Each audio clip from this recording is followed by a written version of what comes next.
Hello mga ka-construct, magandang hapon po ulit sa inyo lahat. Nandito po ulit ang inyong ka-construct na si Benny nagbabalik. At syempre MBS Hernandez na hindi po. Welcome back po muli dito sa aking muntin channel sa mga dati na po natin mga subscriber. At syempre sa mga bago rin na po dito sa aking muntin channel. Maraming salamat po muli sa pagsuporta nyo palagi sa akin. Thank you po, lalo na sa mga dati natin mga subscriber pa. At syempre sa mga bago rin po. Ngayon po pala, ang content po pala natin about construction ulit. Nandito po ako ngayon sa unit na aming ginagawa.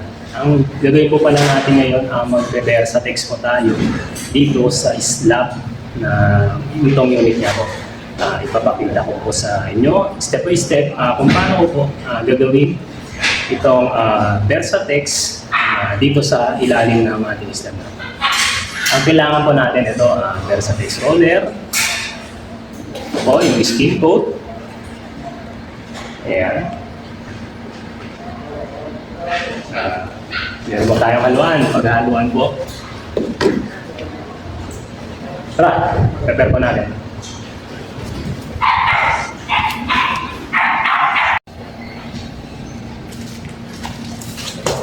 Ito po. Timpla na po tayo ng ating pambayad nga po na Versatex. Lagyan po muna natin ng tubig para hindi mamuho yung skin coat natin ilalagay po. Maghalo lang po tayo ng sapat natin na kailangan para hindi naman po tayo mahirapan na magpahid. Kaya tansyahin lang po natin.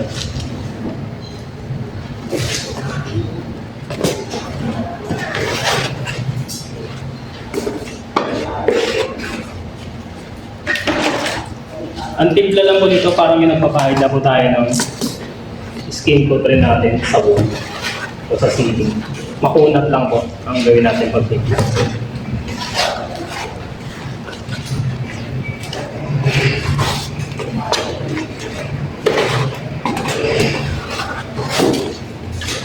Siguraduhin lang po natin na walang bubo para pag pinahid po natin yung skin coat. Maganda. Hindi mapububo pa doon sa ilalim ng slab natin ito ba?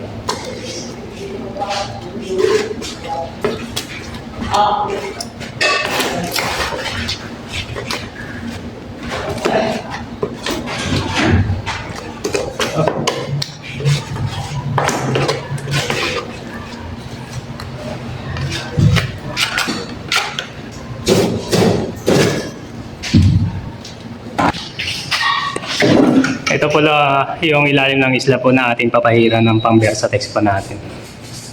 Ayan. Nakapagpahid na po ako ng una. Ayan po. Napinturahan ko na rin yung iba nga po. Nag-iwan na lang po ako ng portion na hindi ko pinahiran ng Versatex para po ipapakita ko sa inyo kung paano ko po ginawa. Ayan po ang papahiran natin.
Yan po ang pinalabasan ng ating Versatex nga po.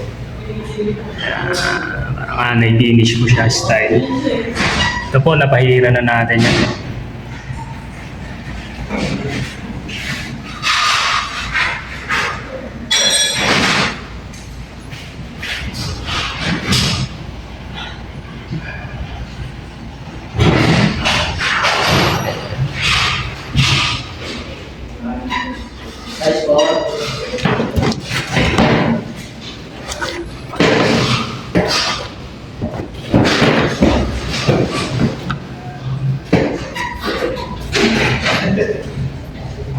Kahit ng porta na.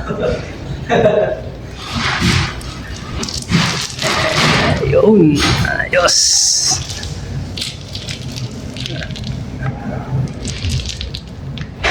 Yan, madali lang po ito, mga construct, kaya-kaya nyo po yan.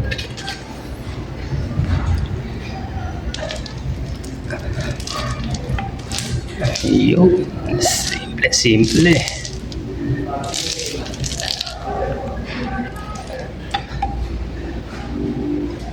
Versatex. Kaya po pala natin ginanto yung Versatex yung ilalim ng ating slab kasi medyo hindi pantay po yung portion ng ating slab ngayon para hindi na po tayo mahirapan magawa. Ganito na lang ginawa natin. Versatex na po. Para mabilis matakpan po yung mga duktungan, yung mga may butas, may mga malalim na portion. Ayan. Medyo nakatipid po ng konti yung nagpagawa ng unit.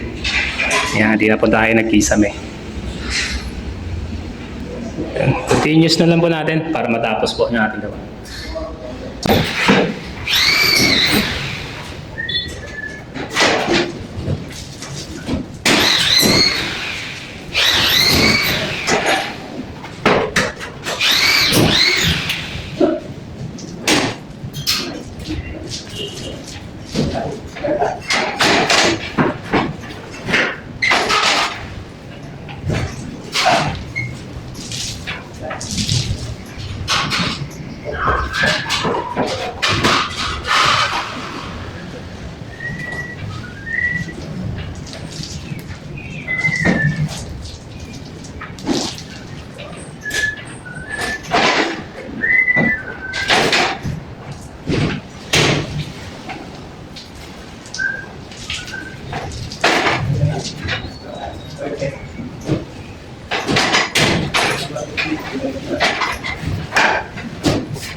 Ayan mga ka-construct ang surface ng ating Versatex.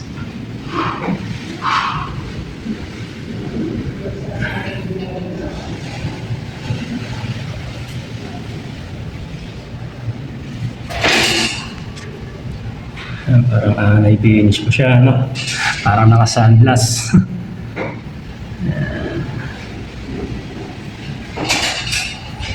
Ano ba yung kisame, yung slab, ilalim ng slab po. Ilalim ng slab.